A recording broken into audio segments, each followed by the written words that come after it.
Binatikos ni Senate President Francis Cheese Escudero ang isang artikulo ng Rappler na tinawag niyang malisyoso at ill-timed o hindi napapanahon. Ayon kay Escudero, may mas malalim umanong motibo sa likod nito. Kung ano ito, alamin sa report ni Troy Gomez.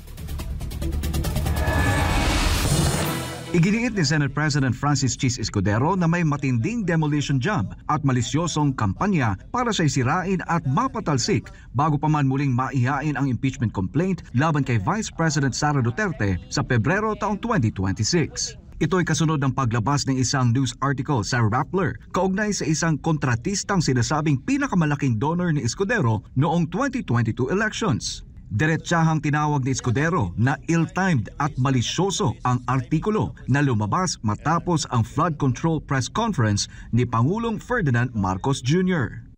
So klaro, malisyoso ang artikulo, tiniming ang paglabas at tiniming talaga para ika nga idikit ito bagaman walang sinabi ang artikulong ginawa kong mali o masama. Sa nasabing press conference, binanggit ng Pangulo na 550 bilyong piso ang kabuang halaga ng mga flood control project mula 2018. Pero kinestyon ni Escudero kung bakit tinututukan ng media ang isang kontratistang taga-Sorsogon na kaibigan at kababayan niya na nakakuha ng 5.4 bilyong piso o wala pang 1% ng kabuuan. Bakit ba pinupuntirya ng Rappler at ninyo ang 1% ng 550 billion? Nasaan yung 99%? Talagang ang unang article na ilalabas, napaka-coincidental naman, galing naman masyado. Unahin natin yung 1% bago yung 99%. Hindi inuna yung pinakamalalaking kumpanyang binanggit ng Pangulo. Iginiit ni Escudero na wala siyang negosyo sa konstruksyon mula nang pumasok sa gobyerno noong 1998 at hindi siya nakialam sa anumang bidding, award o bayaran para sa mga proyekto ng pamahalaan. Hindi man nagbanggit ng pangalan, sinabi ni Escudero na hindi mula sa Senado ang nasa likod ng umano'y demolition job.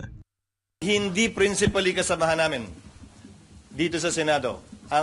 Sa pagkakaalam namin sa labas, pero hindi ko alam kung may tumutulong, kakuntsaba o kakumplot. Obvious naman siguro yun kung sino yung may gusto ng impeachment.